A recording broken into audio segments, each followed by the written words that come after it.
Alec, welcome. Well, thanks very much, Willbert. Yeah, great to be with you. We'll drag her, Alec. We'll bring her too. Let's hope so. Welcome to the show. Welcome back. I'm not counting anymore. 14th, 15th week, and today we are getting a little bit more technical. We'll use some really nice terms I see and new ideas, things that I've never heard of before, but words that explain exactly what's going on. And it's all about muscle today. We're talking muscle, aren't we? Yeah. So today's topic or theme is called "Use It or Lose It," and I just want to reiterate and go into a little bit more detail around the two topics, the main one being sarcopenia, which is the age-related loss in muscle mass, and then more specifically dynapenia. Dynapenia is the loss of strength, muscle strength. So we're not going to focus on that at all. Muscle mass and improving your muscle mass will have a positive effect on your strength indirectly. So we're just going to focus on that. And we'll go through it step by step, so don't be frightened away by the words, technical words at the moment. But we'll talk about it step by step. And also, as always, we'll start with what is the scriptural foundation of this? Because the whole part of this Almighty Warrior plan and the discussions that Alec have had up until today is to combine all these different elements. You've got your spiritual side, which is probably foundational and most important, that would be the base that you're working from. And then from there to look at the physical and the nutrition and even the emotional state that you find yourself in, right? Yeah, we've said it many times, but the Bible is the call to action. We just choose to ignore what we're told to do. So, if we look at not biblical at the moment, but 600 years before Christ, Hippocrates was saying, that which is used develops, that which is not used wastes away. If there's any deficiency in food or exercise, the body will fall sick. Yeah. And that was 600 years before Christ was born. In the Bible, if you can read Romans 12:1 for us, that will give you a scriptural reference. Yeah, 12:1 says, I appeal to you, therefore, brethren, beg of you in view of all the mercies of God. So the realization of what he has done for us causes us to have a response, to make a decisive dedication of your bodies, presenting all of your members and faculties as a living sacrifice, holy, devoted, consecrated, and well-pleasing to God, which is your reasonable, rational, and intelligent service, and a part of your spiritual worship. Yeah, so people don't see looking after themselves as an act of spiritual worship. And if you look at the beginning of that verse, you can't get a sterner being implored to actually do something and look after your physical body. And the sarcopenia is brought on. It's a natural occurrence, and some people say it starts from as young as 35 years old. But you start losing about 1% of muscle mass a year if you're sedentary. So by the time you've lost 10% of your muscle mass, you've actually compromised your immune system.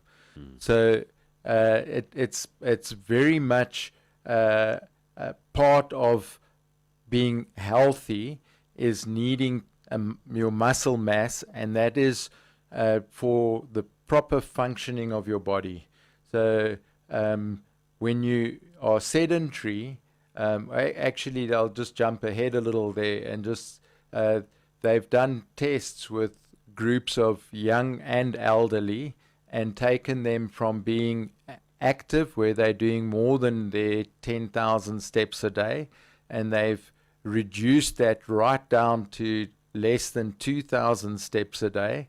And in youngsters, they lose 5% of their muscle mass in 14 days.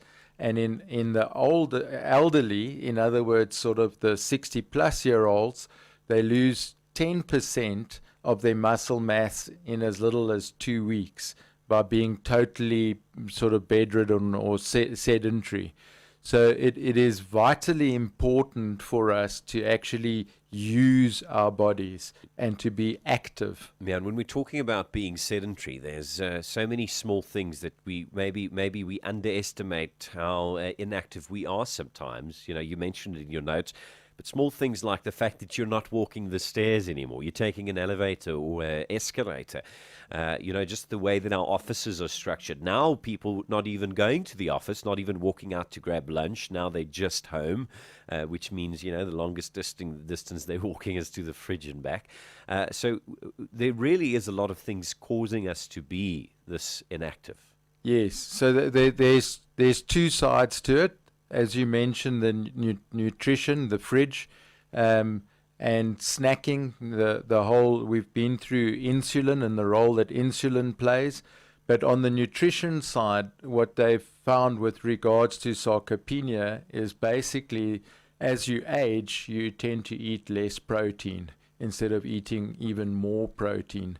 So protein deficiency is the fundamental building block of being able to build muscle. So from a nutritional point of view, you want to make sure that you're getting adequate protein in, and then obviously the other, you know, fruits and veggies and healthy foods. But in particular, we're talking about protein. And then on the exercise side of it, you've basically, as we've discussed before, you've got the cardio training and the strength training, if we want to differentiate between the two. And for people that are sedentary, we recommend that they start with cardio exercise, simple cycling, walking, a bit of running, etc. And then on the strength side, we're talking about the weight and resistance training, even if it's just body weight. But just to give you a perspective, if you are only doing cardio, in other words, you're an avid cyclist, it only has a maximum of 15% impact on gaining muscle mass, whereas the balance, the 85% of that comes from resistance training. So if you want to improve your muscle mass, you have to do resistance training. We'll talk about that now practically. What does that look like, and how can we do this, and how can people start off with? I think when it comes to training, a quote that I was thinking of this morning before we came on air, Alec, was not sure who the author is, but this statement, you might have heard it. It says, people overestimate what they can do in a day and underestimate what they can do in a lifetime. Yeah. And training sort of has that, it's heading at that mental space, because a lot of times we feel discouraged because we feel like we're not achieving enough today to make a change, but we vastly underestimate what slow and progressive and consistent training and exercise can do over a long period of time. Those are the keys, being consistent and setting small achievable goals. Which you can then celebrate, and which will help you to reach larger goals. So it is absolutely imperative that you work with today. You need to own up to where you're at now, and then you need to do something about that. And don't procrastinate and put it off. There's no reason why you can't be more active today. And you can only work with the now. So it's really to make that decision and then follow it through and institute a habit in your life so that you can sustainably do it on a daily basis. What would be the baseline that people are looking at? What would be the minimum requirements, or what's the minimum that people would want to be looking at doing to make sure that they're doing something effective?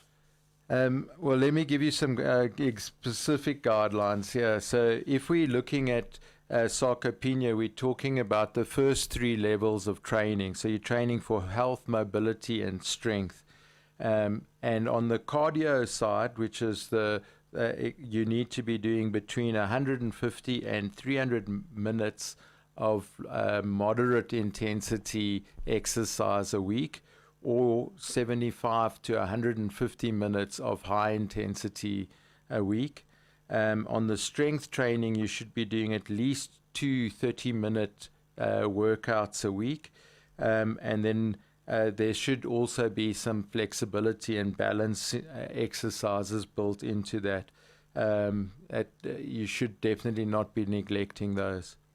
Okay, and if people wanted to sort of see, I know that you've got practical tests here for testing whether, there is a deterioration, and some basic strength tests that you want to be able to do. But I'm also guessing there's external ways in which you can test once you get connected with a professional. Yeah. So if you look at the individual tests that are used to determine whether or not you have sarcopenia, they do a standing balance test, and it's pretty easy for you to test your own balance. Stand on one foot, put the other foot out in front of you, and then see if you can keep your balance when you close your eyes. And if you can't, then you know that you've got a problem with balance.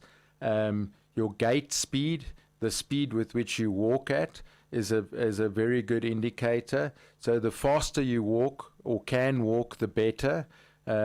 As you age, you tend to slow down and you end up shuffling, and you're not walking adequately. And then another great one is a chair test, where you're sitting on the couch or on a chair, and you need to try and stand up without using your arms. So you put your arms out in front of you, don't touch the armrests on your chair, and stand up. If you can't stand up without using your arms, then you are heading in the wrong direction. And then one that you can't do without equipment, which is a really good indicative position of your overall body strength, is actually your grip strength. So you get a meter that you actually, like shaking hands, you squeeze it as hard as you can, and it gives you a reading, and then that is used to see where you're at. So those are the tests that are used to determine whether or not you have got sarcopenia. All right, everybody doesn't have an active gym contract at the moment, Alec, and people might want to start and make a difference. What are some of the practical training exercises that they can be doing? I think on the resistance side, they need to start off with lighter weights. So there you're looking at sort of doing between 1 and 3 sets of an exercise, and doing between 10 and 15 reps in a set, and doing it at least twice a week. And the main exercises that we are recommending people to do are the large muscle groups. So if you're looking at them, if you just want to look, it's like a pull exercise, a push, a squat, a lunge, a hinge. So if we go through those simplistically, it's things like the pushing exercise that you can do at home is just a countertop. Do push-ups, incline push-ups against the countertop. Doing air squats, where you are just squatting down as low as you possibly can and standing up again, even if you need to hold on to a counter or something for balance. But those are critical. And then step-ups. So you stand next to a stair, and then you step up with one leg at a time, and you progress from there. So the whole concept around strength training is based on progressive overload. So whether we're doing cardio exercises or strength exercises, the whole idea is to challenge ourselves and push ourselves further. So whether that's going faster or longer or heavier, you get the message that you need to be not only consistent in your training, but you need to be trying to push the envelope. And by doing that, your body adapts and adds and builds muscle. Yeah, and this is not a denying of the aging process, Alec. I mean, there is a natural curvature, unfortunately, as we progress through age, but it is about making a impactful, and you can make an impactful difference in the way that you actually go to age. Absolutely. I mean, the whole idea is to prolong and improve your health span. So with that, we've got a graph that we've included in our notes that'll show you what we illustrate what we are saying easily and simply. But If you are sedentary, then your decline is on a far more rapid progression. If you are physically active and you train and you do strength training, then you are flattening that curve, and it takes a lot longer for you to actually get to that point. So, but just to hammer the point home, on the cardio side of things, and we're talking here about people that are 65 years and older, about 84% of the general population don't do even the minimum requirement of cardio exercise for maintaining their health. And when it comes to strength training, it's even worse. 95% of 65-year-olds and older don't do the minimum required for maintaining and building muscle for strength training. And then that leads to frailty, it leads to falling, injury, and just your quality of life deteriorates rapidly. So, but the good news is that you can do something about it. So to illustrate that, they had a group of 85-year-olds that were sedentary, and they put them onto a strength training plan, and over a 3-month period, they increased their muscle mass by 44% and their strength by 50%. So even at an advanced age, you can most certainly do something about improving your health through physical exercise. Yeah, absolutely. And I think a big part of the conversation is education. It's making people aware of what is readily available and how easy it is to make these changes, especially in the light of new information. You know, we when I was much younger, we grew up in the aerobics TV lifestyle when everybody thought that was the pinnacle of exercise, getting in front of the TV and doing some jumping jacks. But the realization, as you've mentioned, of the power and the impact of strength training has really become a big part, but there is still a large lack of information about it that people don't necessarily know. I know we've had the conversation before that for women, strength training is much more important than maybe we've realized before, and not just aerobic fitness, but also strength training. And now the same for those that are older or the elderly, and the improvement of health because of actual muscle mass. Yeah, your body responds from the very first workout. And the trick, like we've said so many times, is to be consistent. So you need to, if I just jump to the tips, the most important one is why. Why do you want to be fit? Why do you want to be healthy?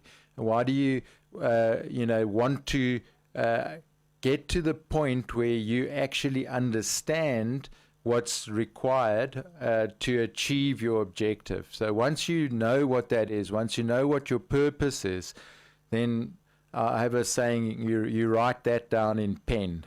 Then you put a plan in place, which you do in pencil, because that's going to change and adapt over time. And you have small achievable goals, which will help you get to your objective. And everybody is different. So the opportunity to have a personalized plan around nutrition and exercise, and there are many gyms out there, and there are many professional nutritionists and people that are just ready to help you to improve your health, but you've got to want to make the change. Many ways you can take action today. By the way, if you don't know it yet, after each one of these conversations, all the show notes are available for you as well. You can also go and do a spiritual foundation course, a nutritional foundation course, and a physical exercise foundation course on the almightywarrior.me website. Alec, maybe just tell people a little bit more about what that entails and where they should go to actually get that. Yeah, the individual courses are, it's an online course where you basically work through some content, you watch some links to YouTube videos from other professionals, and it's there to give you an understanding of how the three fit together, because we need to look at ourselves holistically.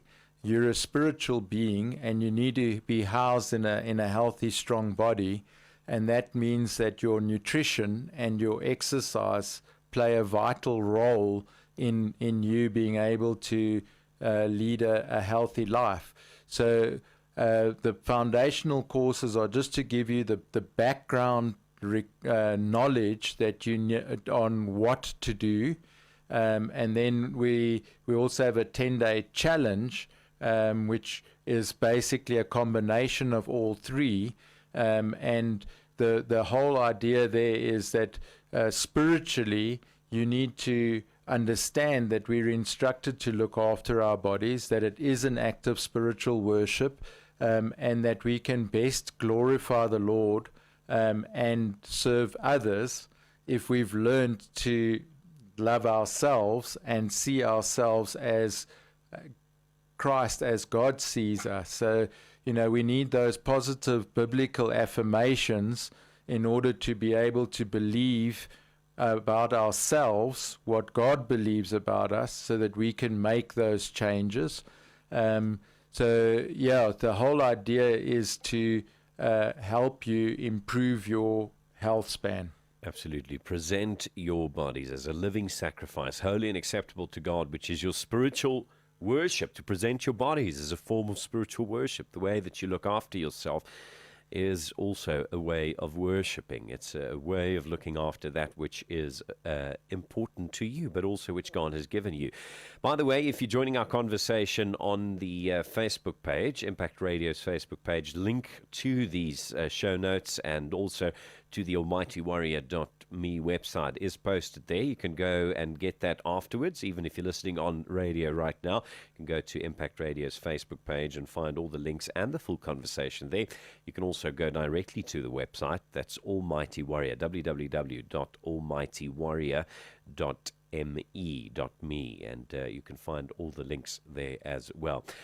All right, Alec, I think that brings us to the end of another conversation. Big thanks for always giving us some of your time. It's a pleasure. Yeah, it's just time flies and don't have enough time to cover it in detail, but it's all in the show notes, and people are more than welcome to reach out with personal questions, which we'll answer and help.